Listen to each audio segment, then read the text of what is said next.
Hey, welcome back to another Modern Hook tutorial. Today I'm going to be talking to you about how to create a granny square. So without further ado, we're going to go ahead and grab our worsted weight yarn, size 4. I've got my 5.5 millimeter hook, kind of consistent with the rest of the videos. So let's go ahead and begin. I've already got my slip knot. I'm putting my hook in that slip knot and pulling it kind of snug to my hook. If you don't know how to create a slip knot, go ahead and pause this video. Meet me back at that single crochet tutorial. Kind of talk about how to do it a little slower. And you're going to want to also peek at that double crochet video because this is going to be a granny square with double crochets. So if you know how to do those, let's go ahead and begin. We're going to go ahead and chain 5. So 1, 2, 3, 4, and 5. And what this accounts for is we're working into this 5th chain from the hook right here. These 3 chains right here are the height of that double crochet that you're going to be creating. And then this one is going to be that chain 1 for your corner. So this is going to be the 3rd double crochet and then your corner for that 4th side. What we're going to do is go ahead and create the other 3 sides, and then I'll show you how to create that 4th side as well. So go ahead and yarn over, and again, in that 5th chain from the hook, you're inserting your hook, you're drawing up a loop, 3 loops on your hook, yarn over, pull through 2, yarn over, pull through 2, 1 double crochet, and you want 3 for each side. So there's 2 and 3. You're going to go ahead and chain 1 here, and you're going to start working on that 2nd side. So 1, 2, and 3. We're going to chain 1 again and work on that 3rd side. 1, 2, and 3. And chain 1, and we're back to that 4th side here. So we already have that one chain 3 here. So we're going to just insert 2 more double crochets, 2, and what we're doing is we're actually going to connect into that third chain then too. So there's 1, 2, and 3. We're going to insert our hook into that 3rd chain and pull through, and 1, 2, 3 to start the next round around. So if you can see it here, it's a little hard to see on the first round, but you've got, this is one side, one side, one side, and one side, and all of those chain 1s are acting as that corner. So what we're going to do is we're actually going to start on that next round. So go ahead and yarn over. You're inserting your hook into that chain 1 space here and doing 2 more double crochets here. You're going to chain 1, and in that same space you're going to insert 3 more double crochets. Now some patterns call for the corners to have a chain 2. For this one, I'm going to just do a chain 1 because I like how it looks better. It's kind of a tighter square. It just looks nicer to me. So that's why I like doing mine that way. Once you get to the end of that chain, that 3 double crochet, you're going to chain 1 and you're hopping over into that next space. And you're going to do 2 more clusters of 3 double crochets here. So I've got 2 and 3. You're chaining 1, and in that same spot, 1, 2, and 3. Chain 1 and hop over into the next one.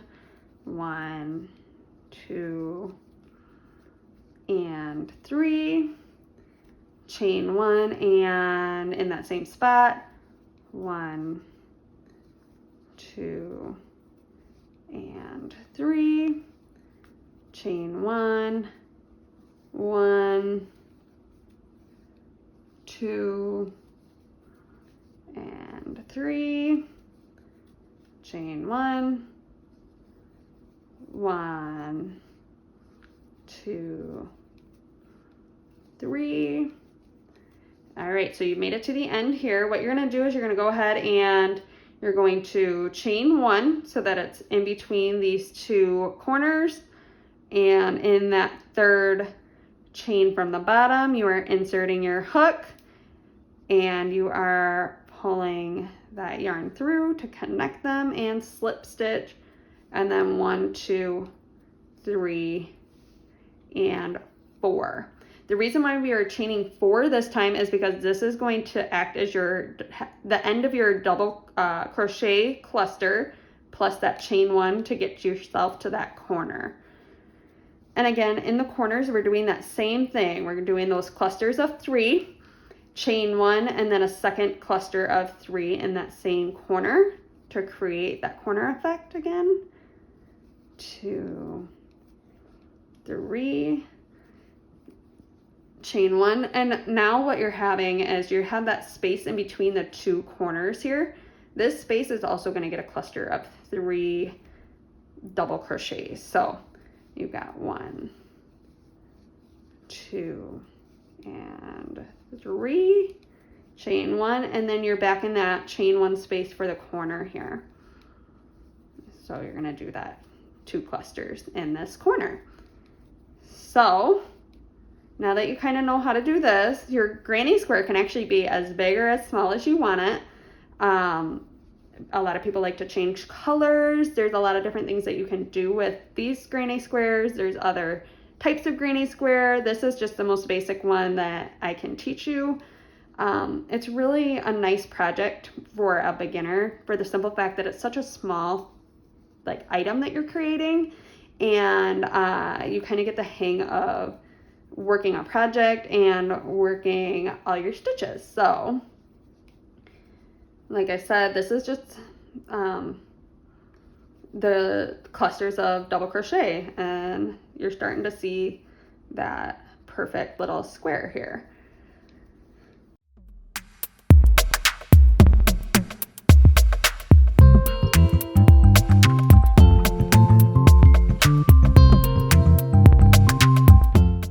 Like I said, this is just a really simple, easy project that you could do. You can connect them in several ways. I know people were making bags with these this summer. There's people that make sweaters with these, blankets, anything. Honestly, the possibility is endless. So we've made it back to that chain 3, the beginning of our round here.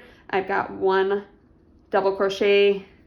I'm making my second one, and then I'm connecting it to that 3rd chain from the bottom, and here we go, we've connected. So again, you're going to 1, 2, and 3, and you're going to work right into that chain 1 space from the previous round. So like I said, this is your granny square. I think for it to be like the normal size that people do them, we're gonna do 1 more round here. And 3. If you want to go ahead and pause and kind of work around, practice what you're doing, we'll meet back at the end. So really quick before we make it to the end, so if you notice here, that last round only had 1 in between the 2 corners that you were creating. So you had your 2 corners, and then you had the 1 cluster that you were putting, I'm sorry, it's this one. Yeah, you had the 1 cluster that you're creating in between the 2 corners here. For this one, you're increasing the clusters, if you notice, by 1 each time you go around. So this one, it's going to be 2 clusters that you're creating on each side, and then you've got your corners. The next round will be 3 clusters on each side until the corners, and then 4, and then 5, and it just kind of increases from there. So that's how your increases work for this type of granny square. So I just wanted to kind of hop back and make sure that you were kind of seeing that pattern and point that out if you were not. So I love this granny square pattern for the simple fact that it kind of seems, once you get the hang of it, it kind of seems a little more mindless. So I can watch a show while I'm doing this. And like I said, it's just really gratifying to have a couple rounds here, and then I'm done with one. The real kicker is when you get to having to connect them all together if you're making a bigger project. But like I said, this is a perfect piece to kind of practice your stitches and practice working in a round kind of like this too. So We are almost to our fourth side, the end of our fourth side here. And we've got this one. And how we're ending this, I've got my third half double that I'm creating. Third double crochet that I'm creating. I'm chaining one, and in that third stitch from the bottom, I'm gonna go ahead and insert my hook and slip stitch that together. So this is what my granny square looks like. If you want it to be a perfect square, there's something called blocking that you can make sure that your square ends up completely perfect. But because I've counted it and because my stitches are worked with the same size hook and everything like that, it is a perfect square. So if you can tell, after that round, we've got the 1, 2, 3, 4 on each side. 1, 2, 3, 4, 1, 2, 3, 4, 1, 2, 3, 4. So, and that was the fourth round too. So 1, 2, 3, and 4. So anyways, if you like this video, you like this tutorial, you want to see more, please go ahead and like and subscribe. Make sure that you don't miss out on what is coming next. So thank you so much for watching. I appreciate it, and I will see you in the next one.